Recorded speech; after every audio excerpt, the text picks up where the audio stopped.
Good evening, everybody. Thank you for joining. My name is Carla Whitaker. I work for Cal SOAP. We are the California Student Opportunity and Access Program. Tonight is March 13th of 2024. I'm just putting you in time in case I am recording this, and so it will be available afterward for viewing from anyone who attends, as well as anybody online. So on our website, calsoapsandiego.org, we have a webinars and blogs tab, and that's where tomorrow I will be posting this recording.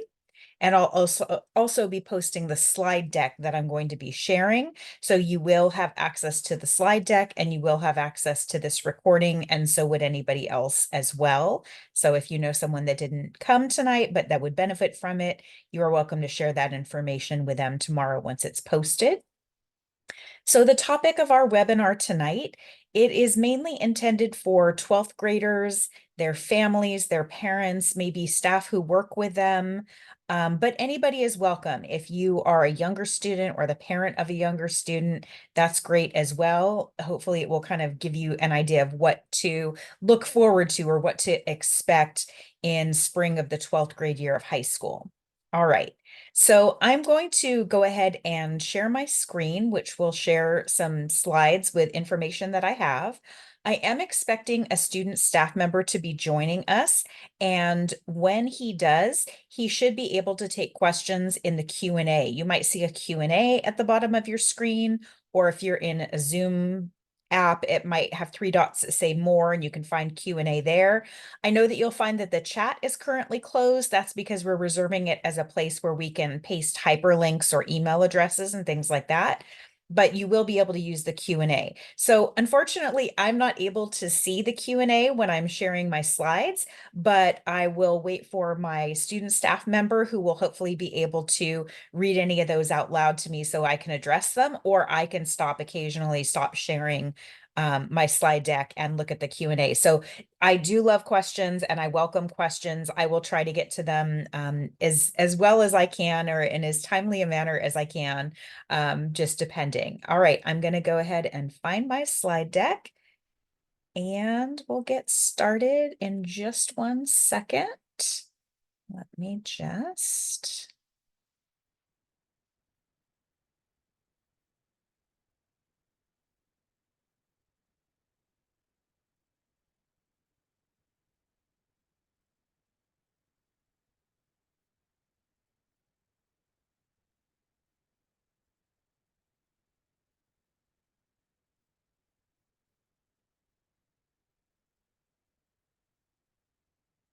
Okay. All right. So you have been accepted. Now what? And so some of you, it is the month of March, and that's a month that a lot of universities are making their admissions decisions. And so it's a time that people are often finding out if they got in. And you might have heard already, or you might not have heard from any universities yet. That's normal. Sometimes they wait till the last minute, so to speak. Sorry, having a little trouble with my controls here. All right, give me 1 second. Let me try this one more time. My apologies.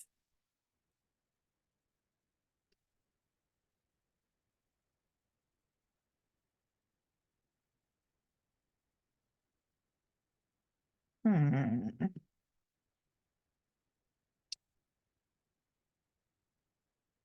Maybe I'll try. No, I'm not working. Sorry, everybody.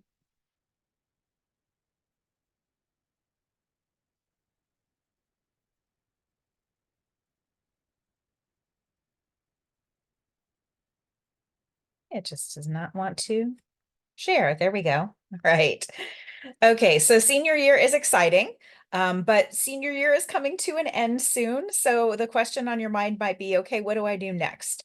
So it might be time for letters of recommendation. You might have filled out the FAFSA or the Dream Act, or maybe not. You might be applying for scholarships. I know for a lot of people, prom is coming up, and that's a really important part of senior year. It's time when you probably will be getting things like acceptance letters from colleges. And sometimes you're not accepted letters. You might be hearing about financial aid packages, deciding on where am I going to make my decision, where am I going to go. You can decline the offers from places that you're deciding not to go. It might also be certain universities might require certain placement tests so they know what level of English or math to put you in. And it also becomes time to figure out, like, where am I going to live? Am I going to purchase a meal plan? Am I going to live in a residence hall or at home or in an apartment off campus? And also at summertime, usually by July 1st, they want you to send your official high school transcript. So a lot of things come up, all right? So college is the next step. A couple things of what 12th graders might be feeling right now. There's a lot of emphasis sometimes on stress and perfection, and the whole college process can be both full of joy and excitement, and also sometimes full of stress and anxiety. So I want you to know it's totally normal what you are experiencing. A lot of 12th graders are experiencing, and I want you to know that that is normal.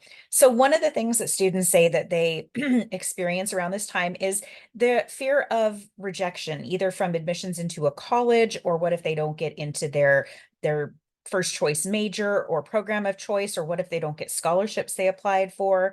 And this might be the very first time you've experienced this type of denial, especially if you are a higher achieving, higher ability student, but it is okay. All right. It is part of the process, and it happens to all of us at some point.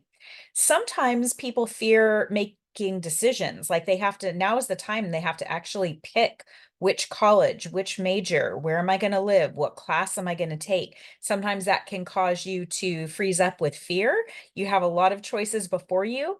I encourage you to try to think of them as opportunities, because there's no such thing really as the wrong choice. There's just what is right for you, and only you, student, 12th grader, they're really the ones who can best decide what's best for them.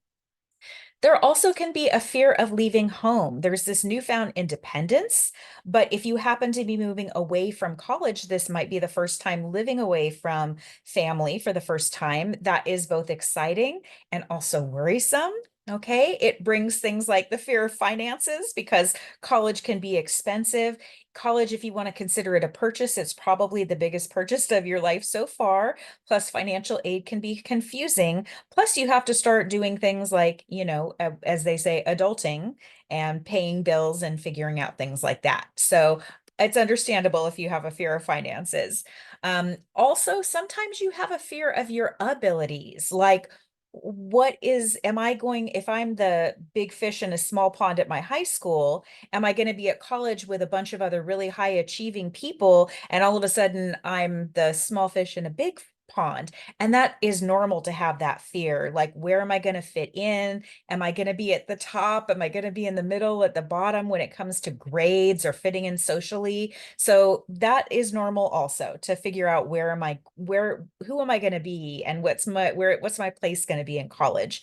Plus, there's also fear of the unknown, right? Life changes, you don't know what to expect. And although you've been in probably the same high school for 4 years, or at least a high school for 4 years, you haven't been to college yet, most likely, at least not as a freshman on a college campus. And so I know that things are unknown. We're here to try to help make that process smoother. So what you're probably going to be doing in the next month or two is selecting your final college. If you plan to attend a 4-year university as a freshman, like if you're a 12th grader now and you're going to plan to start there this summer or fall, you're close to the intent to register deadline. Now, typically that deadline is May 1st. But please know this is new this year. Many colleges are extending their intent to register deadline until May 15th or later. The reason is because of the late rollout of the FAFSA and all the issues and problems with the financial aid forms. So, like, all CSUs and all UCs have extended to May 15th, and a lot of other universities are extending their typical deadline in order to give students time to receive their financial aid packages and then make a decision partially based based on that. So yes, May 1st is typically the national deadline for most universities, but please know that that is being pushed for many places this specific spring. You usually want to wait until your financial aid package comes to you. Now we're hoping that's going to be in April, but because the FAFSA is only just this week, just today, beginning to start sending the first batch of information to colleges, which is months behind when colleges usually get this information because it's a new FAFSA and a new platform. Hopefully your financial aid package will come to you in April or sometime before that intent to register deadline at your college. This is also a time you're probably getting a lot of emails. That's the primary way that colleges communicate with you. You sometimes might struggle. How am I going to wade through this all? How am I going to make a decision? Gosh, I'm kind of like over it. But here's some guidelines and things that you should help think about. So these are some different steps that's going to help you choose your college. The first thing is, does it have a major and or minors that you want? And remember, a lot of people change their mind once, maybe twice, or even 3 times in college. So it's okay if you're not, if you're undecided, if you're undeclared, that's all right. You usually have to decide by about junior year of college what your major is going to be. You also are going to think about, well, am I admitted to my first choice or second choice major? Could I change it? Some majors it's easy to change into and change out of, but others are very restricted. They might be capped, limited. Like an example at UCSD, for example, might be like, I know that like computer engineering is very hard to get into, computer science. It's hard to even wait and try to transfer in there sometimes because people just don't leave the major. It's very popular. But a lot of times your final decision can often wait till junior, senior year of undergraduate college. So if you want to figure out, okay, which colleges offer which major, there's some really good websites like ONET. ONET Online is a good one. Big Future is another one. My Majors is another one. If you Google any of those, it will give you a pretty comprehensive list of which colleges have which majors if you're looking, if you're checking to see. Some other make or break criteria for you might be, what type of institution do you want to go to? Some people are really passionate about doing a public education or a private education, going to a vocational or specialized school. They need to go to a 4-year because they want a bachelor's, or they would prefer to go to a 2-year because an associate's is all they need. And what kind of degrees are or certificates are offered at that college. That's pretty important. Also, what's the academic focus of your campus? Some people are into theoretical and academic intellectual knowledge, and other people are into very practical hands-on knowledge. Is it structured or individualized, the curricula they have at the college? What is the graduation rate? Like, is the average graduation rate there 4 years? And 90% of people graduate? Is it 4.5 years, 5 years to get a bachelor's? That's something that you probably want to know. Some other things that might help you make your decision. What is the campus size? Are there large or small classes? What's the faculty like? If there's a certain department that you want to study in, who's the faculty there? Is it somebody you know or admire or interested in taking classes from? And you also might ask alums, if you know anyone that graduated from that college, asking what they thought of it, although reputation is subjective. But there's also national rankings for different things. Places like US News and World Report do college rankings, for example. Sometimes the geographic location is important. Sometimes you want to be close to home or close enough that you could drive or take a bus. Sometimes you have to consider, is it far enough away that I would have to take a flight, or I would only be able to come home in the summers, right? What is the ease of travel where you're going? Also, you might want to go to a country setting, a suburban setting, an urban city setting. Maybe it's important to you what's around there, like what kind of stores or what are the local worship services or what eateries are around here. Do they have housing available? Do they have housing guaranteed for freshmen? Is housing even maybe required for freshmen to live on campus? Some other criteria might be, what are the characteristics of the campus? For some people, something like a religious affiliation might be important, or maybe if it's a historically Black college or university. Some colleges are still even gender specific, like there might be a women's college. Is it important to you that the student body has diversity, like cultural or ethnic diversity? Also, for a lot of people, food is a really important thing. That's something, you eat every day. So a lot of people have requirements like, is there halal food available or kosher food? Is it allergy friendly, or are there vegan or vegetarian options at this college? So that's a good thing to know too. And some people, they want to go into the military or they want to go through ROTC programs in college. So it's important to know, like, well, this college has an Army ROTC, or this college has an Air Force ROTC. These are good things to know if that's important to you. You might also place importance on something like, or do they have a lot of libraries? Do they have a 24-hour library? Do they have accessible computer labs? What are the social quads like there? Maybe if you have an IEP, you want to find out what are disability services like there. Can you get accommodations like you did in high school? And also for some people, mental health counseling, it's really important to have a connection to that on campus. So those are all things that colleges have on their websites and in their statistics. It might be important to you if it's a specific sport that's played there, like if it's a Division I, II, or III NCAA school, or it might be really important to you, do they have a good theater, music, dance, art, or design department, or what kind of clubs and organizations do they have that you might be interested in joining, or what's the social life like there? Maybe you're interested in the Greek system, like joining a sorority or a fraternity, or getting involved with student life. Now, this is a big one, right? So for some people, this might be the most important criteria is how much does it cost?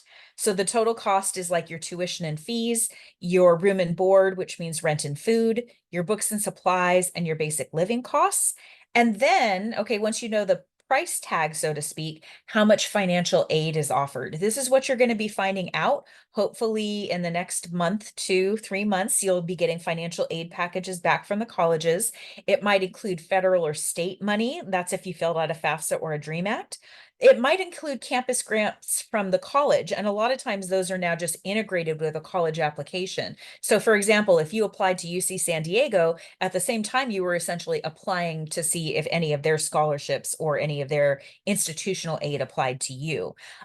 Also, scholarships you might be getting independently on your own that you might bring to the college you go to. And also loans are another part of a financial aid package that you might choose, or you might choose not to accept a loan if it's offered. But for a lot of people, that's a make or break criteria, right? Like, can we reasonably afford this?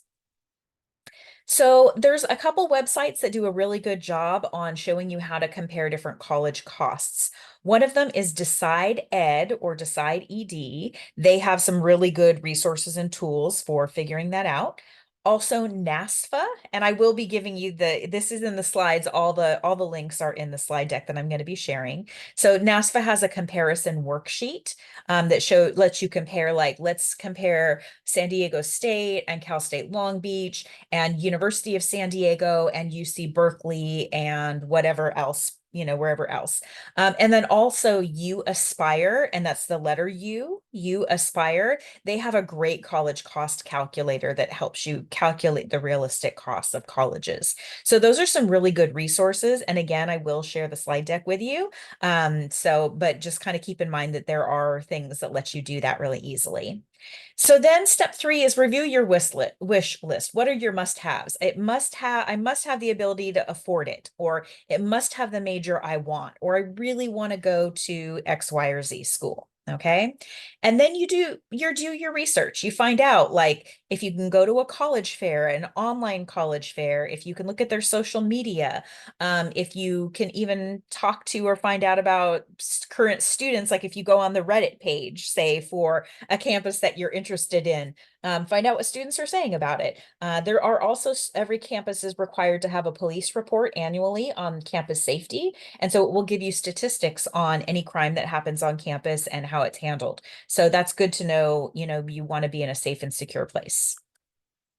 Okay, so next you have to make your selection. All right. You use your most important criteria with all the research you've gathered, and you maybe say you narrow down to your top 3 colleges. Now you're kind of like the buyer, just as if you went to buy a house or you went to buy a car.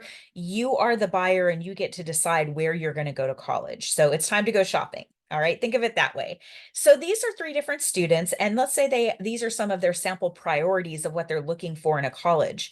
Student 1, student 3, and student 3, they are all equally capable. They are all equally wise. None of them are wrong. All of them are right because they're talking about what's important for them as individuals. What are their priorities? So let's say for student one, they know they have to remain close to home. That's really important to them. Maybe they help with family or they have a connection with family. They're close to family, and it's really important for them to either live at home or be at a college that's close to home. They also have the priority that they want to be able to afford it without loans. So wherever they go, they want the price tag to be such that they can do it with grants, scholarships, working, whatever, but they don't want to take loans. And then also they want to be accepted to their top choice major. That's really important to them, what their major is. Okay, awesome. Let's say student two has the following priorities. They would like to go to an HBCU, a historically Black college or university. It's really important to them that that university has a top ranked business program because they want to major in business or economics. And this particular student, they also are vegetarian. So they want to make sure wherever they're going does have some vegetarian friendly dining options. Okay, also great priorities. Student three, they plan to major in music, and so they want to make sure that wherever they go, it has an excellent music department. The student also has an IEP or a learning challenge, and so they want to make sure that there's a disabilities office at that college that they'll be able to work with that can provide accommodations. And I'll give you an example of accommodations you can get in college, just like you can get in high school if you have an IEP. Some things might be like extra testing time or the ability to take tests in a separate private environment under with a proctor there. It might also be something like having test questions read out loud to you, or it might be getting a copy of the notes. If you have a hearing or a vision disability, there might be those kinds of accommodations. So if that applies to you, check, and the college almost always have some kind of Office of Disabilities. For this particular students, it's also really important that there are popular sports teams at the school. They're a big sports fan, and part of their desire to go to college is so that they can watch certain games and sports. All right. Again, all three students have awesome priorities, and they're all right because they are all talking about what's important to them. So figure out what is important to you. Okay. Another really important thing, if you can do it, is to go on a campus visit. To get a really good feel for the college, sometimes the best thing you can do is, if you have the means, to actually go visit that college campus in person and be able to look at it. If that's going to be your home for 4 years, try to take a campus tour. If you can try to look in or stay in a dorm, if you can try to talk to students or even better faculty, if you can. I know it's hard to find them. Even like, see who's eating in the quad. Maybe sit in on a class and see what it's like. And if you can't visit the campus in person, these are some other options. Most campus websites have virtual tours, and now with drone technology, it's amazing how you can see the campuses. It's great. You can also research online for things like the college history, statistics, facts about it. You can try to contact like email or through social media or calling.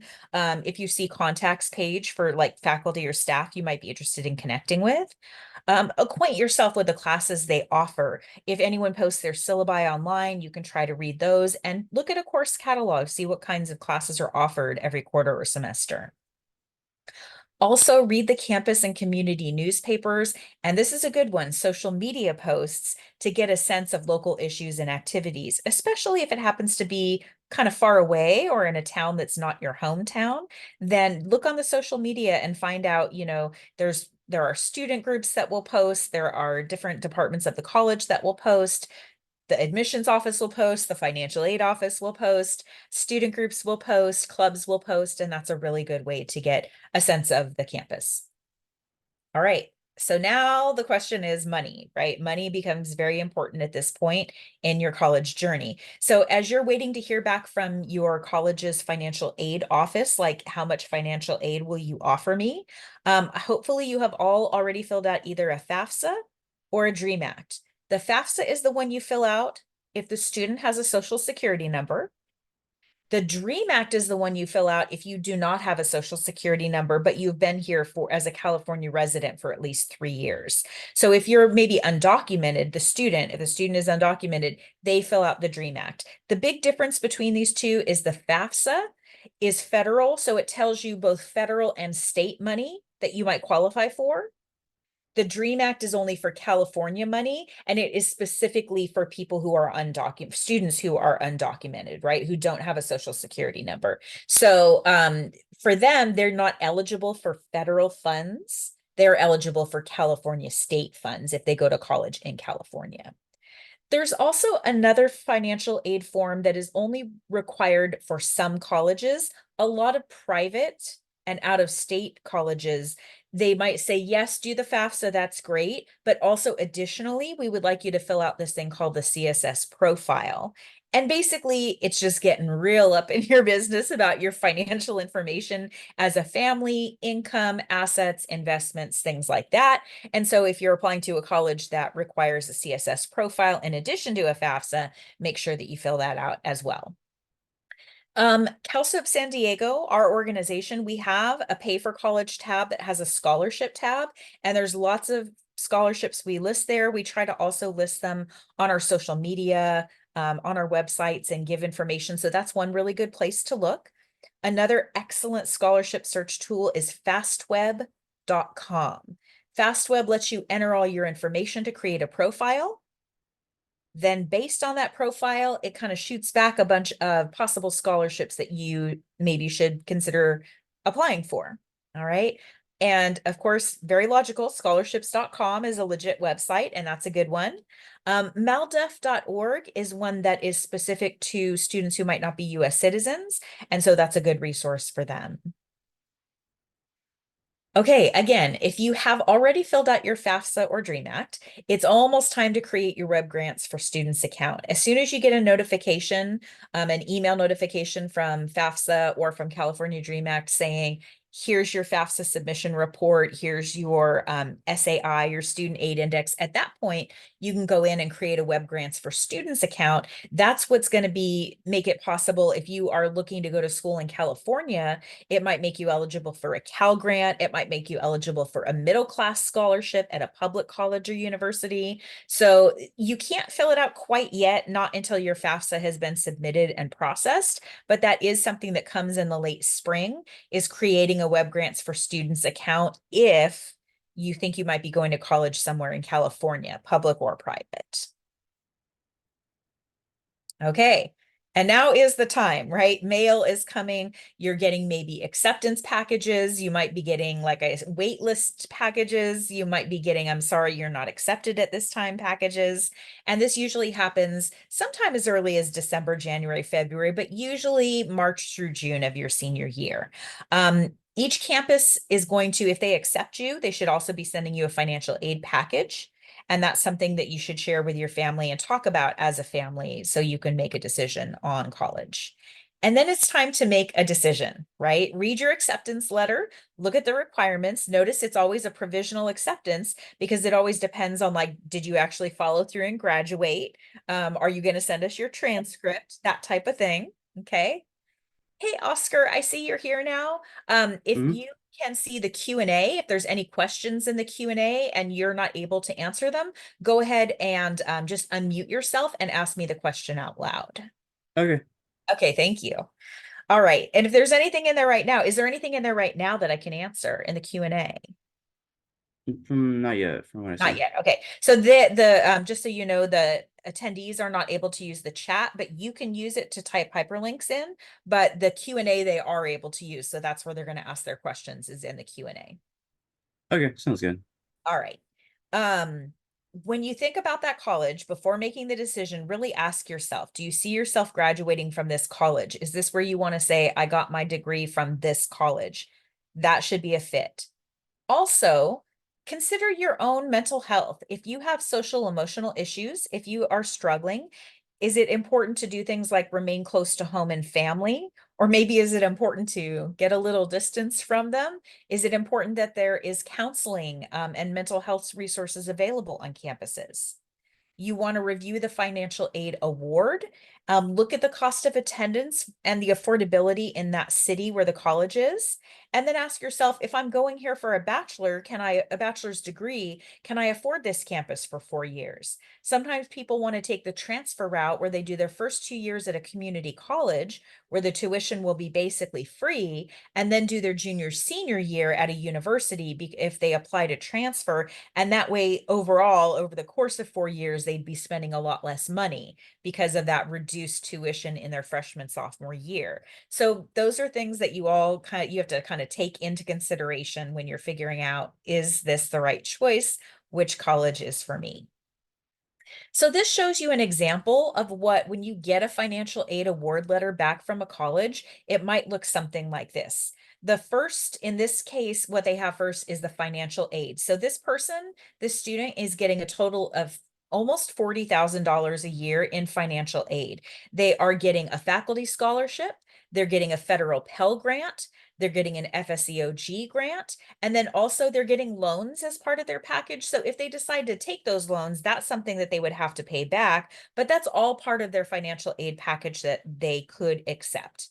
Now, the estimated cost of attendance at this particular college is $61,000 a year. And you can see that how much the tuition is, the fees, the housing, the meal plan, and then other costs that you might expect, like books, transportation, etc.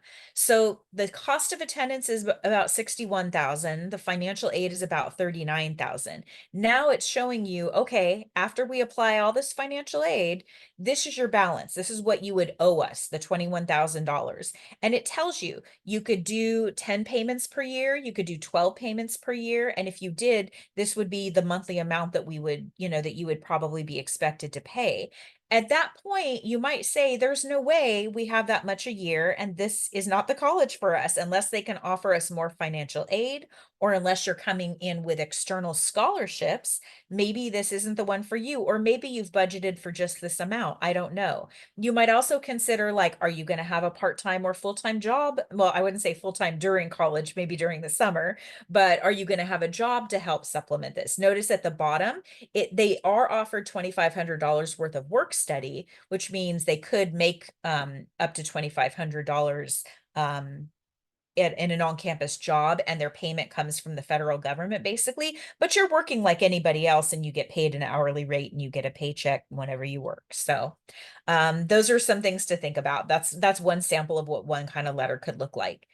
You can also make yourself a comparison chart. If you know you got accepted to 5 schools, you can write in a chart like this. Okay, what's the cost of attendance of each one? What's the room and board, the books and supplies, any travel I might have to if it's out of town? And then how much financial aid am I receiving? And then what are my uncovered costs? Because if your uncovered cost is zero, like if you have the amount you're paying, but then it's all being paid for with various financial aid, then maybe that's it. And that's a good fit college for you as far as a payment plan.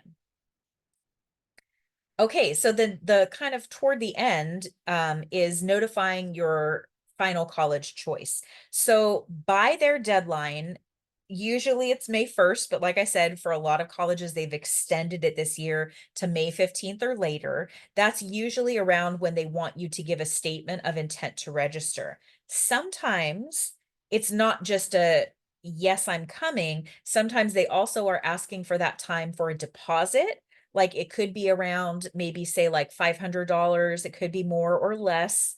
And it might eventually be covered by financial aid, but you'd have to pay it up front.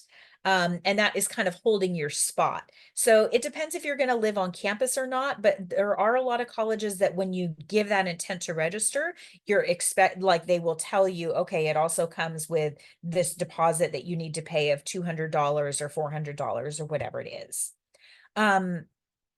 It's okay to decline the colleges that you definitely will not attend. You don't have to decline. They will assume you're not going if you don't accept, right? But if you've made your final decision, you've accepted, everything is going well, you can go in and decline other colleges if you want them to stop emailing you incessantly, okay? So it's okay if you don't, because they will assume when you didn't accept that you're not going there, but it is okay to decline if you've made your final decision.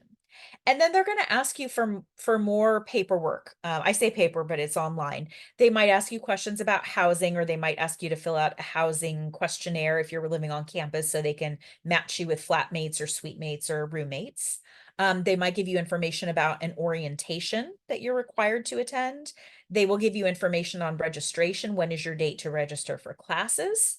If they require any placement exams, like a math or English placement exam, they'll let you know. If there's any other supplementary forms they need, or any campus-based financial aid forms like a CSS profile, they'll let you know that as well. Okay, so this is the sometimes bad news. And again, this happens to pretty much almost everybody, is sometimes you might be waitlisted, or at some colleges, you might even be denied admittance. So here's your options if that happens. If you're waitlisted, read the letter carefully. You may need to opt in to be still considered if you want to still be considered on that college's waitlist. Now, when do colleges notify you if you're off the waitlist and your status moves to accepted? It just depends on their process. It might be April, May, June, just depends on the college.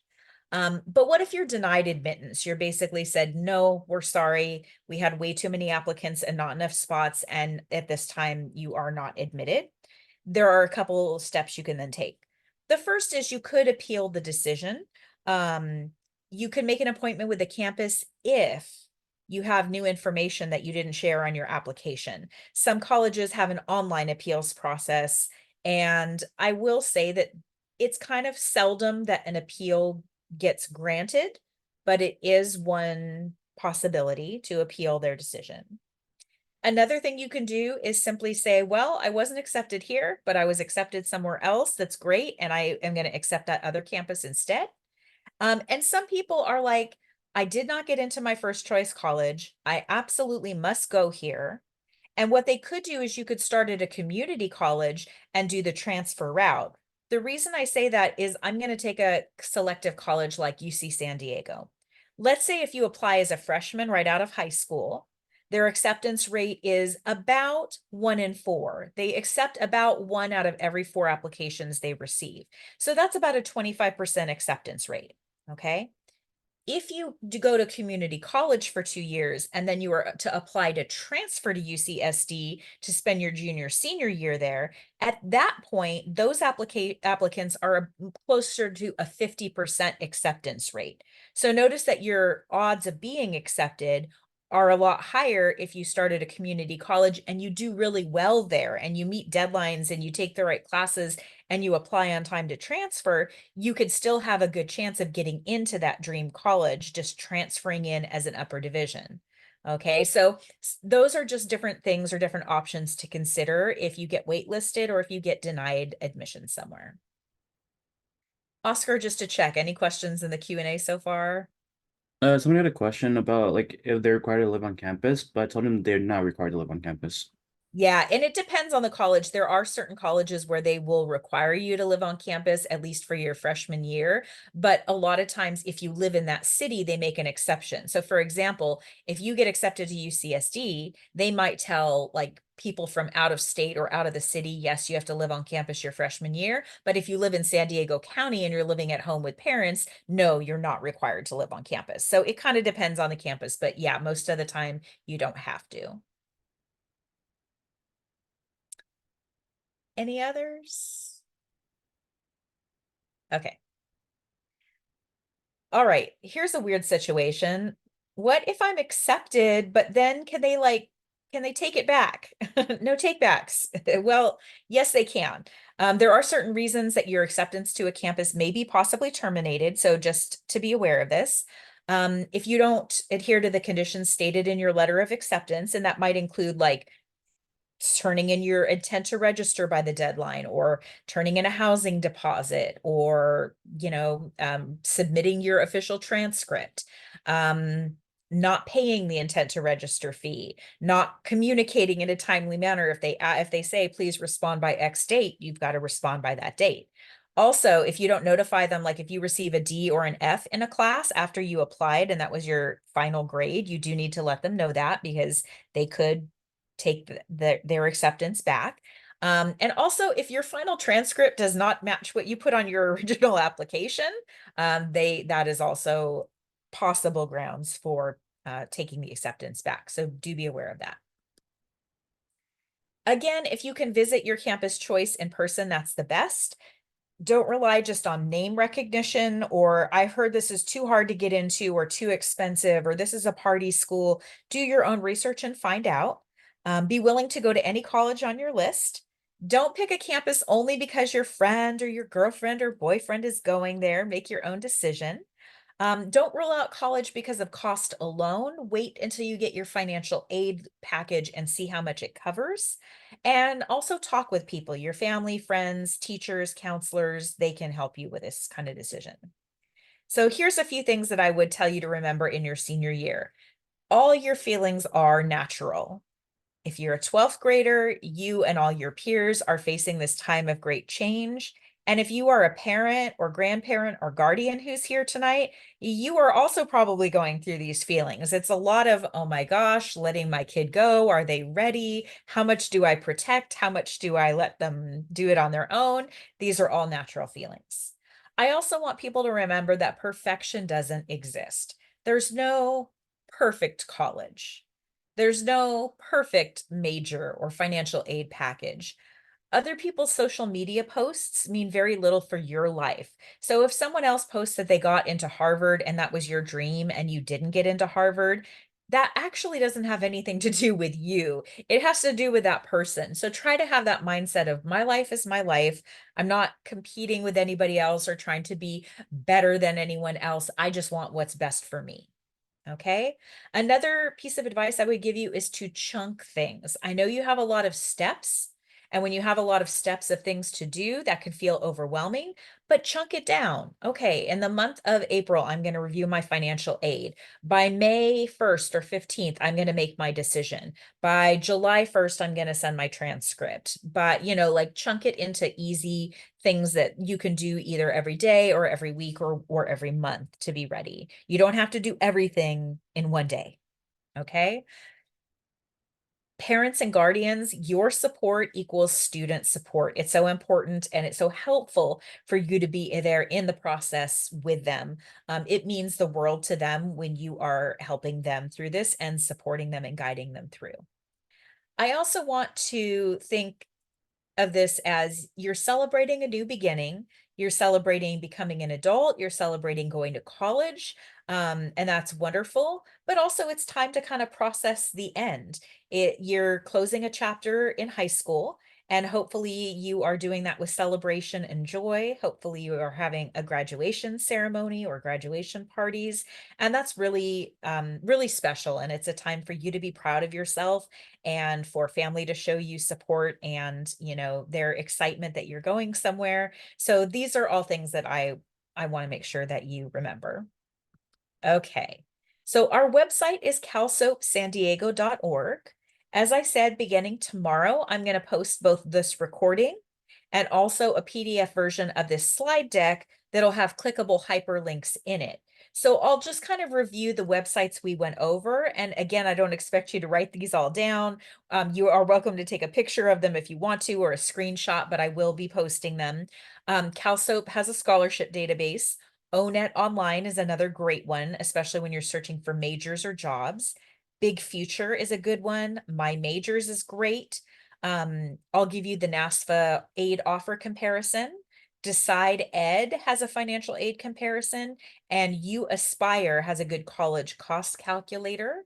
Some other websites. I do have there's a NACAC, an organization called NACAC, and they are keeping a current 2024 list of enrollment deadlines at different universities. So you can look up the college you might be interested in going to and find out when is their intent to register this year. Like maybe it's usually May 1st, but maybe this year it's May 15th or May 30th or June 15th or something like that.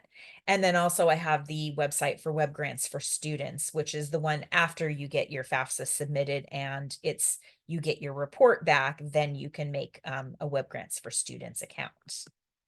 All right. I'm going to get back. Sorry, give me a minute. Okay. So at this point, I'm finished with a slide deck. And Oscar, I just wanted to open it up and see, are there any questions in the Q&A that haven't been answered yet? So far, I haven't seen any questions, but a question that would be good for them would be like, once you're accepted, like, how do you choose your classes for your first year? Or like, how do you know if you never were in college before, like, how to choose classes?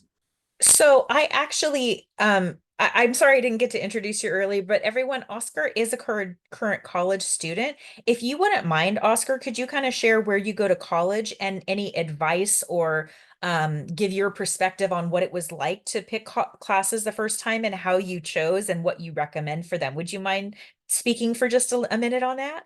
Yeah, again. So I'm Oscar. I go to UCSD. Majoring in computer engineering. I'm a fourth year. And funny enough, my first year was all Zoom because of COVID. So it's like a very different experience from everybody else. Yeah. But for me, the hardest part was choosing classes because like before you had a counselor who just gave you like, oh, this is the classes you have to take for this quarter, like or like semester for your high school and all that. But in college, like, you're responsible for your own classes, like what you choose to take, and it's up to you to keep track of for the 4 years or 2 years you're taking. So it's like a very different experience. Also, you have to do your own research. Oh, I'm able to take these classes right now, or maybe I'm supposed to take classes later or whatever. But for me, the way I found out is something called look up your major on the college. Like it says required courses per year. And it gives you a freshman list of classes you're supposed to take for within the freshman year. And that's how I kept track of my classes. Could you give a little bit of advice? Did you find, for example, if you were a morning person or an afternoon or evening person, did you choose classes like that? Or like, for example, did you try to stack them all on Tuesday, Thursday, or Monday, Wednesday, Friday, or did you like to spread them out? How did you choose as far as like times to take classes? Some people want to know about that too. Okay, for times, for me, it was more related to when they offer the class. Because sometimes you only have one option for the class, and it can be like only 8 a.m.s, which for me is lucky enough for a Zoom, so I can do the 8 a.m.s classes. But if you're living off campus, 8 a.m.s would be hard to get to class. So if you live on campus, I recommend like earliest maybe 9 a.m. if possible. The worst case, you do the 8 a.m. But yes, also for that. Classes usually are more offered around like 9 a.m. to 3 p.m. is when most classes are offered. Sometimes you do have options of night classes, but if you do work or have like any other schedules, it kind of does get harder to work around it if you do have like morning classes and night classes at the same time. So you can just look into like, oh, this class is offered right now at 8 a.m. But I can also like look at next quarter, and next quarter it's offered at 3 p.m., which better fits my schedule. So you could delay your classes when you have to take them to another quarter if it is better benefits you. Okay. And then last question, just because you're here and you're a current college student, I know that at UCSD they use the quarter system where they have fall, winter, spring, and a lot of other universities and colleges do a semester system where they have a fall semester and a spring semester. What has your experience been with the quarter system where it's a shorter quarter, like 10 weeks plus a finals week? Do you like it more? Do you like it less? Any recommendations about quarter versus semester classes? For quarter, it has pros and cons. The con, of course, is like how fast paced it is. But the pros, they can able to choose more classes because it's since it's a course system, you can choose like, oh, I can take this class, see how I like it. Also helps you expand what fields you like for your major. Like, oh, this is a very interesting field in my major, and I can like go into more into this part of aspect of my career. Like for me, example, I work for computer engineering, so I can look into like the computer science aspect of it or the hands-on aspect of it. And this just lets me like fill out what I think. And also another advice is if you're thinking about switching majors is a great way a time to like check the classes, like, oh, this is what I got accepted as, but I'd rather change my major to this, and it gives you more options to check whatever you will feel like. Whereas the semester quarter is very good because you're a slower pace education, so you do have more time to study and slash more time to like figure out how the course is. But also with that, you do have less options of having taken classes. Like if you're stuck with a class, and it's harder to switch out compared to the quarter system. It's just that it has its pros and cons. For me personally, I think the quarter system is nice, but also it does feel like you finish through the 10 years very fast. I mean, 10 weeks very fast. Okay. And I think there's something that just popped into the Q&A. Is there a question you can read out loud there? The question is like, can you graduate early since it's a quarter system versus semester? For me, I've seen people who graduated early. Usually take like 5 classes a quarter, which if you do the math is like 15 classes a year, which is pretty fast. I'm not sure about semester system, but for sure you're able also to graduate early. But from my personal experience, I see more people graduate early on the quarter system. Yeah, I also knew someone that graduated early, partly because it was a quarter system. And like you said, they took 5 classes, and also they always took summer school classes. And between those two things, they were able to graduate in 3 years. That's kind of rare, but it is possible. And also it's more dependent on the major, since some majors are easier coursework, so you're able to stack up the classes compared to other majors. Yep. That particular person was a psychology major, which would be easier than something like engineering to finish earlier. Yeah. All right. Oh, is there something else in the Q&A? No, so far it's only that question. Okay. All right. Well, at this point, what I've done is in the chat, I put my email address. It's kkwhitaker@ucsd.edu. If you have individual questions for me, please don't hesitate to contact me. And again, I will be posting the recording and the slide deck on calsoapsandiego.org at some point tomorrow. Thank you, everybody, for coming. Hope this was helpful. And I wish you a lot of luck in your college journey. And a big thank you to Oscar for helping with the Q&A. Thank you, everybody, and good night.